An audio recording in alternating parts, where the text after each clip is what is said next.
Najlepša hvala magistri Alenki Gotar za obe vrhunsko zapeti himni. Spoštovane gospe in gospodje, cenjeni slovenski demokrati in demokratke, dragi prijatelji, dobrodošli v vsakoletnem medsebojnem druženju občinskih odborov SDS Obljubljanske regije. Skupaj smo se zbrali ne samo člani, ampak tudi simpatizerji Slovenske demokratske stranke iz naše velike osrednje slovenske regije. Dovolite mi, da v naši sredi najprej pozdravim naslednje, če smem tako reči, glavne goste, ki so se prav danes vzeli čas za vse nas. Lepo pozdravljam gospod Romano Tomc, poslanko v Evropskem parlamentu.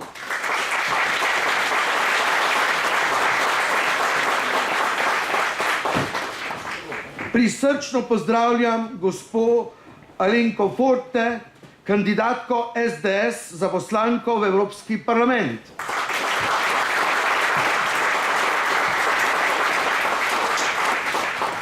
Lepo pozdravljam tudi gospoda Davorina Kopšeta, tudi našega kandidata za poslanca v Evropski parlament.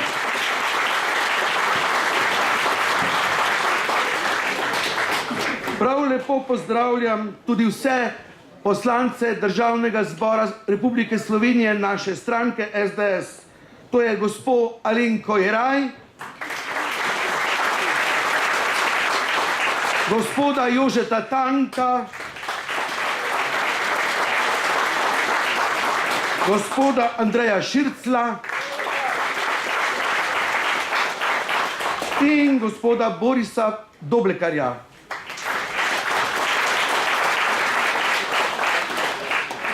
Najprej pa bi k besedi povabil prvega organizatorja in glavnega krivca, če smem tako reči, za današnje druženje, gospoda Tomaža Deželaka, predsednika in glavnega motorja občinskega odbora SDS Domžale.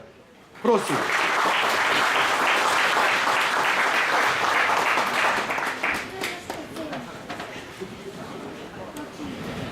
Lepo pozdravljeni, hvala lepa, ker ste prišli v takem številu, kljub malo slabšemu vremenu.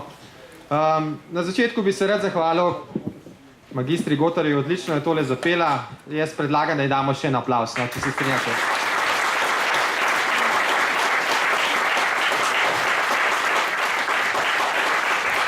Potem pa, lejte, jaz ne bom predolg. Jaz vam želim vse naj v Domžalah, da se podružite, da vam bo ta dan ostal v spominu in da, če bo Bog dal, da se vidimo naslednje leto spet pri nas. Najlepša hvala.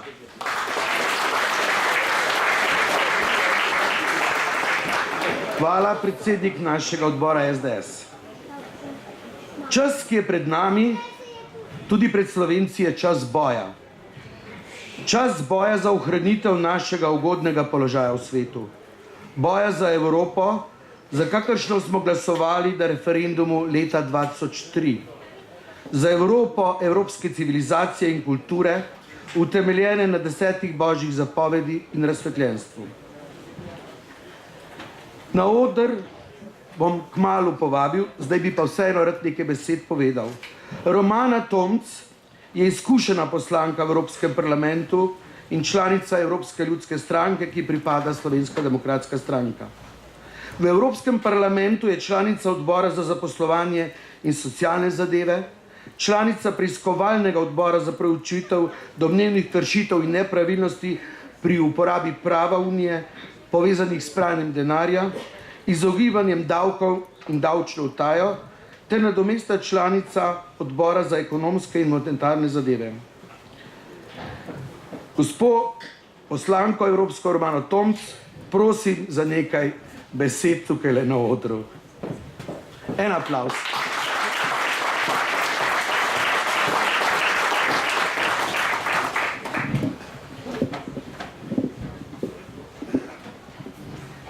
Hvala lepa. Prav lep dober dan, lep pozdrav vse članice in člani Slovenske demokratske stranke, seveda tudi vsi simpatizerji, predvsem vse prijateljice in prijatelji. Večkrat smo se že videli tukaj in če bi sodili po današnji udeležbi, bi lahko rekli, da Slovenski demokratski stranki pa se ni treba bati za to, ali bo udeležba na letošnjih evropskih volitvah dovolj visoka ali ne. Kajti mi seveda se zavedamo, da je iti na volitve ne samo naša pravica, ampak na neke vrste tudi naša dolžnost in naša priložnost, da pošljemo tudi sedaj, ko je ta priložnost, v Evropski parlament tiste ljudi, za katere mislimo, da bodo najbolje zastopali naše interese. Slovenska demokratska stranka se je letos odločila, da nekako oblikuje našo skupno evropsko listo za evropske volitve sestrsko stranko, Slovensko ljudsko stranko. To je pustilo, bom rekla, odprtih ust in ušes vse medije, pa tudi naše politične nasprotnike. Kajti popolnoma smo jim zaprli usta s tem, ko nam kar naprej očitajo, da Slovenska demokratska stranka ni sodelovalna, da smo izključevalni, da se ne znamo povezovati. Ravno nasprotno. In s to listo smo dokazali prav to. Seveda si želimo, da bomo na naslednjih volitvah dobili vsaj 4 poslance. Danes imamo v Evropskem parlamentu 3 poslance, samo Slovenska demokratska stranka, kar je seveda, v bistvu smo edini, ki imamo več kot enega poslanca od vseh strank. In od 8 slovenskih poslancev jih kar 5 pripada Evropski ljudski stranki. In če drugega ne, poleg tega seveda, da smo kar po nekaj akcijah prepoznani, tudi tisti poslanci, ki smo bili zdaj že aktivni v Evropskem parlamentu, nas poznajo potem, da nas dajo vedno za vzgled, da imamo najboljši dosežek med vsemi v Evropski ljudski stranki, med vsemi državami.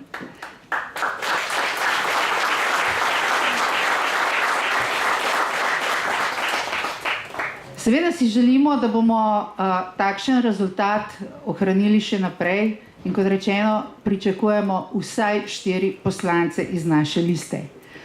To bo seveda za nas odličen uspeh in verjamem, da smo ga skupaj pripravljeni in zmožni doseči. Da smo zelo resen, najboljši nasprotnik, ki se ga pravzaprav vsi bojijo, kažejo tudi vse te akcije, ki jih danes doživljamo vse okoli nas. Mediji, bom rekla, zelo odkrito podpirajo, da ne rečem celo kandidirajo na evropskih volitvah, ampak mi jim bomo skupaj z vami dokazali, da znamo in zmoremo več.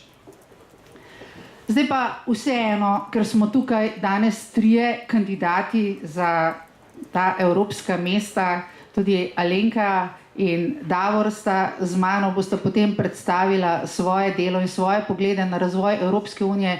Dovolite vseeno nekaj besed, čeprav sem mislila, da mi bo voditelj pravzaprav skoraj vzel vse, kar imam za povedati. Nekaj v mojem delu, vendarle v teh 5 letih se je ogromno tega nabralo, ampak sprašujejo nas vedno po nekih naših dosežkih, na katere smo najbolj ponosni. In izbrati smo morali 2, 3 dosežke in jaz sem izbrala 3 dosežke, ki vam jih želim zelo na kratko predstaviti. Kot rečeno, delovala sem v odboru za zaposlovanje in socialo in če sem zdaj malce rekla kritična do svojih konkurentov, ki tudi konkurirajo na evropskih volitvah, kar naenkrat so se vsi začeli ukvarjati z zaposlovanjem, socialo, skrbjo za prekarne zaposlitve, za upokojence. Ampak veste, ne v tem mandatu, ne v prejšnjem mandatu, nikogar od njih nikoli nisem videla v odboru za zaposlovanje. Oziroma v tem mandatu, v prejšnjem pa vem, da jih ni bilo. Tako da ukvarjala sem se večinoma s problematiko mladih in nadzorovala sem največji evropski projekt zaposlovanja mladih. Pregledovala sem, kako se evropski denar porablja po posameznih državah, članicah, po vseh 28, med drugim tudi v Sloveniji, kjer pa sem kot poročevalka naletela na eno zelo neprijetno okoliščino in to je, da je Slovenija dobila iz tega sklada najmanj sredstev od vseh držav članic. Seveda boste največkrat slišali, da skušajo vso krivdo za vse, kar se slabega zgodi v neki državi, zvaliti na Bruselj. Bruselj je kriv. Kako bi vi, gospa Toms, pripomogla k temu, da nam bo Bruselj dal še več denarja? Težko, se še tistega, kar ga imamo, ne znamo uporabiti. In to se je zgodilo tudi pri zaposlovanju mladih. Sicer je bil pa to en krasen projekt, še danes teče, vreden 8 milijard evrov, to je skoraj toliko kot naš proračun, malo manj, ampak toliko denarja je Evropska unija namenila za zaposlovanje mladih. Upam, da bomo v naslednji perspektivi uspeli biti malo bolj učinkoviti pri črpanju teh sredstev. Drugo področje, na katerega sem ponosna in ga zdaj že kar imenujem pregovorno boj malih proti velikim.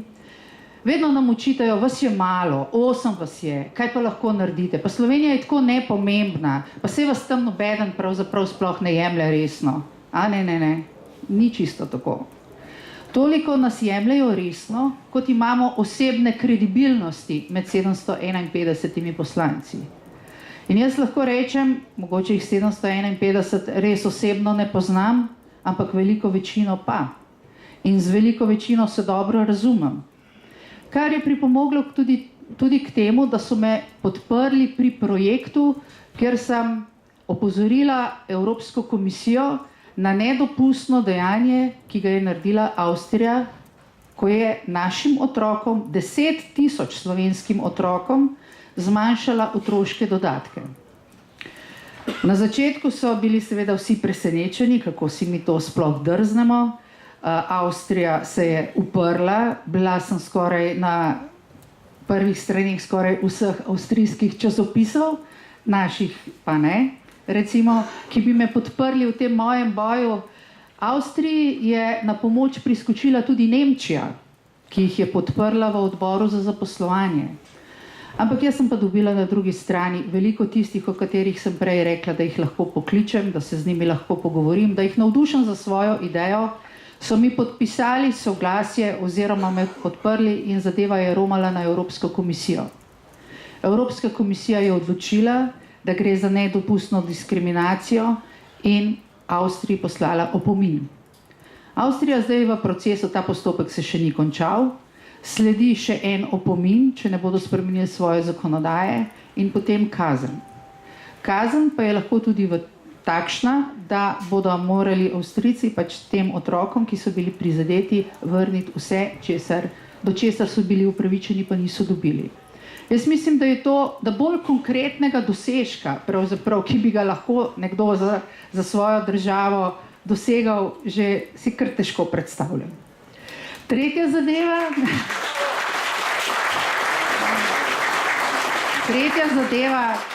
pa je nekaj, kar mi so naši mediji učitali kot špecanje države v tujini. Odprla sem debato in v bistvu nekako dosegla, to je namreč zelo zakompliciran postopek, da se je pranje denarja v Novi Ljubljanski banki obravnavalo tudi v Evropskem parlamentu na tem odboru za preprečevanje pranja denarja. To je zelo dolg postopek, zelo naporen postopek. Anže Logar mi je pri tem pomagal, dobila sem vso dokumentacijo, ki jo je treba priložiti in seveda tam je bilo nedvoumno ugotovljeno približno enako kot na našem odboru v Državnem zboru. In potem je predsednik odbora rekel, no zdaj pa Slovenija, naredite nekaj na tem. Imate vse institucije pravne države, pravite, da ste pravna država, zdaj pa naloga tukaj je pred vami, jo boste opravili, jo ne boste opravili. To je gospod, zelo ugleden poslanec, ki je bil predsednik tega odbora iz Nemčije in se zdaj po nekaj mandatih poslavlja. In ravno zadnjič, ko sva govorila, me je vprašal, ti kako pa kaj potekate pri vas, tisto, kar smo se takrat pogovarjali na odboru, sem rekla, ne duha, ne sluha. Vse je poniknilo nekam, rekel, ne morem verjeti, ampak več od tega pravzaprav ne more. On kot tak ne more narediti, Evropski parlament je svoje opravil. Vsaka normalna država bi nekaj tukaj naredila, ampak Slovenija očitno ni v tej fazi, da bi bila normalna država. In ko mi očitajo, da svojo državo v bistvu špecam v tujini, da povem, kaj je pri nas narobe, in povem nazaj, da jaz v Evropskem parlamentu zastopam vas, zastopam ljudi, zastopam tiste, ki so bili oškodovani zaradi bančnega kriminala in zaradi tajkunov, ki so bili v bankah, in ne zagovarjam bančnih kriminalcev. In če kdo to misli,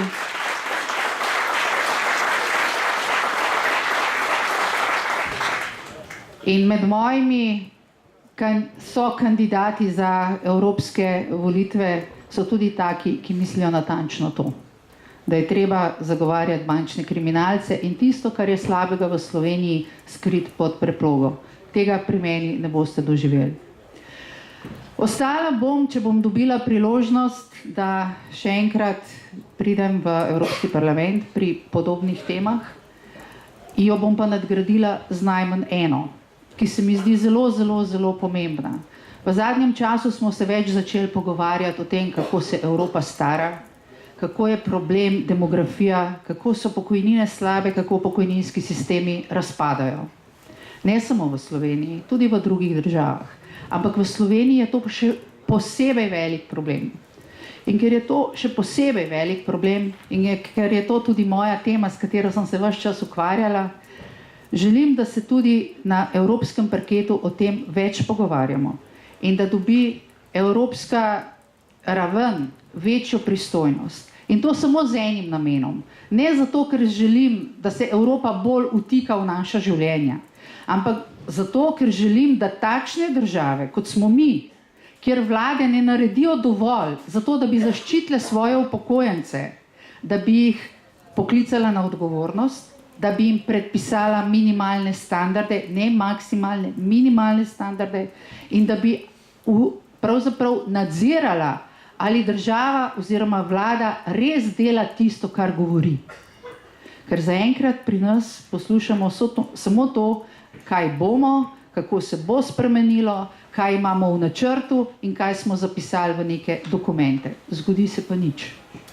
In to področje pokojninsko je eno izmed tistih, s katerim se mislim bolj poglobljeno pogovarjati in ukvarjati. Ampak tega ne bom mogla narediti, če ne boste vsi vi, vsi vaši prijatelji, od prijatelji, vedeli, da je 26. maja za nas vse, za Slovenijo zelo pomemben dan. Ker to niso samo evropske volitve. To so več kot evropske volitve. To bo pokazatelj, da Slovenska demokratska stranka lahko zmaga na vseh volitvah in dobimo največ in poslancev v Državni zbor in svetnikov na lokalnih nivojih in tudi evropskih poslancev. In hvala vam, ki boste pri tem sodelovali.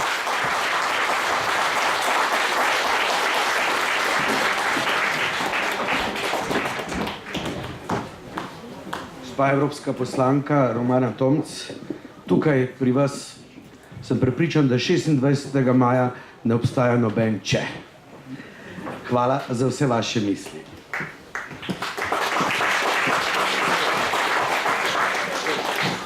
Anton Medved, Slovenska govorica. Ljubim te, slovenska govorica. Ljubim bolj kot žuboreči vir, bolj kot pesem, ki jo drobna ptica poje v jutranji svečani mir.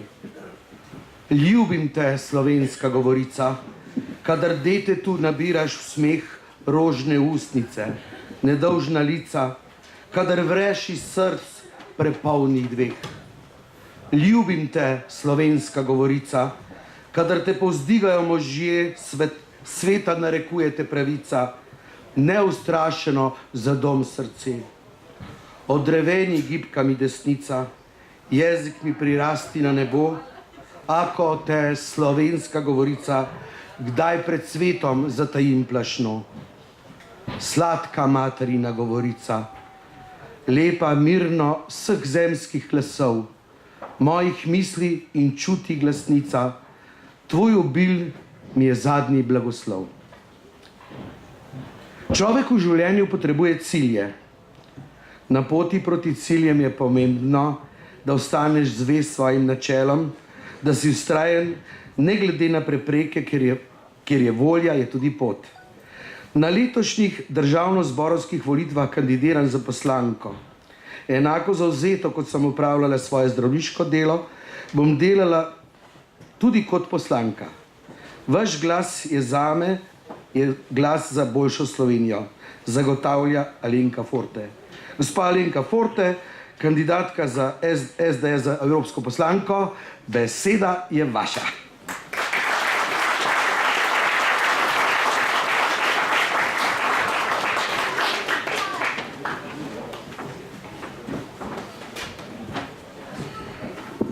Spoštovani vsi prijatelji, člani stranke SDS in simpatizeri, visoki gostje z Državnega zbora. Jaz lahko vedno znova samo rečem, da sem izredno presenečena in počaščena, da sem na skupni listi Slovenske demokratske stranke in Slovenske ljudske stranke za tokratne evropske volitve. Jaz vedno moram izhajati iz svoje duše. Jaz sem pravzaprav človek iz nekega okolja, zasavskega okolja, sem zdravnik in celo svoje življenje sem posvetila dejansko problematiki človeka, njegovega socialnega okolja, žal pa v Zasavju tudi hudega ekološkega problema. Tako da pravzaprav sem se začela v politiki izpostavljati v času, ko smo imeli najbolj perečo ekološko situacijo, ko je bilo potreba tudi v našem okolju govoriti o teh temah in nekako tako sem se začela profilirati, torej tudi kot zdravnik v politiki. Jaz vedno rada poudarjam, da sem zdravnik, a ne pa tudi malo politika. Ampak zgleda, da mi je nekdo tam višje namenil, da mogoče moram izbrati še kakšno drugo pot. Jaz verjamem v poslanstvo človeka. In mogoče je v mojem življenju na tej stopni, mogoče zame, tudi nekaj, da dosežem še nekaj več. Čeprav sem jaz mislila, da bom čez 2 leti lepo upokojena zdravnica in da bom slikala slike in da bom ponovno začela igrati klavir. Torej, če bom tokrat prepričala zadosti volivcev, pa zgleda, da se bom mogla še kako potruditi. Zakaj? Namreč, kaj je Evropa? Kaj je ideja Evrope? Pravzaprav je ideja Evrope kontinent miru. Evropa je za nami je značilno, da je to velika gospodarska skupnost, kjer imamo prosti pretok blaga in storitev. In Slovenija je na tej poti, ki jo je naredila kot članica Evropske unije, vendarle uspešna, čeprav imamo doma pač slabo politiko in ne izkoriščamo tega, kar nam Evropska unija ponuja, kot je rekla gospa Romana. Zelo slabo izkoriščamo tisto, kar bi lahko dobili, torej evropska nepovratna sredstva. So bili obdobja, ko smo bili zelo uspešni. Slovenija je naredila ne nazadnje ogromno na področju tudi ekologije, vodovodov, veliko čistilnih naprav, pospešeno saniramo stavbe zaradi energetske obnove. Torej, jaz vidim tukaj velik plus. Žal pa, kot zdravnik, z žalostjo, prizadetostjo opažam, da pa nekaterih dobrih praks pa ne uspemo prenesti iz Evrope k nam. Kar naprej poslušate in grozi nam ta huda stavka družinskih zdravnikov in se vpraša, zakaj pa naši odgovorni ne vidijo tega, kako se stvar da preprosto rešiti. Jaz sem se precej izpostavila tudi za reformo zdravstva v naši stranki kot predsednica odbora in naredili smo velik korak tudi med nami, kaj evropsko zdravstvo je. Treba je spoznati, da je zdravstvo pravzaprav gospodarska kategorija, sloni na nekih ekonomskih temeljih. Kaj pa imamo mi? Socialistično zdravstvo, ker na konci vlada določi cene, ki jih bo na to plačevala. Vsak ekonomist in vsak pravnik se nam smeji. Premalo je pa ljudi, ki o tem govorijo. Ampak v naši stranki smo o tem spregovorili, sprejeli smo odličen reformni predlog in če bi Slovenska demokratska stranka imela mandat oblikovanja vlade, potem bi danes zdravstvo šlo prav gotovo čisto drugo pot in ne bi bilo teh stisk, ki jih imajo danes ljudje, ampak tudi zaposleni v zdravstvu. In ko to gledam in ko se angažiram, kako bi javnosti razložila, kaj pravzaprav zdravstvo je, rabimo seveda samo dobre evropske prakse. Tudi v Evropi ni vse dobro, ampak kako je možno, da ob tem, ko smo povezani z Evropo, pa na enem segmentu ne vidimo, kaj rabi pacient? Dobro uslugo. Torej, cela Evropa sloni na primarnem nivoju na zdravnikih, ki so svobodnjaki. Te zdravniki se potegujejo za paciente s kakovostjo dela. In te zdravniki se potegujejo za pogodbe z nekaterimi zavarovalnicami. Vi greste v Avstrijo, pa piše gor zdravnik splošne medicine, ale kasen. Se pravi, on je dojemljiv in ni nobeno privatno zdravstvo, kar naša levica straši, ampak je urejen sistem, mreža, ki ima seveda svojo ceno, svojo kakovost in kjer velja trg konkurence. In jaz, če bom poslanka v Evropskem parlamentu, bom poskušala, da naredim, kar je možno, da se ta širokopasovna cesta urejenega zdravstva odpre tudi v Slovenijo. Je vsaka država suverena za področje zdravstva, to je res, ampak če že na področju drugih področjih, sociale, pokojninskega sistema, lahko Evropa pomaga, verjamem, da bi nam tudi tukaj lahko Evropa na široko pomagala preko svojih odborov. Če bom izbrana, bo to moj primarni mandat, da poskušam, da s pomočjo Evrope vendarle slovensko zdravstvo postavimo na, bom rekla, dober evropski nivo. Kar mene kot zdravnika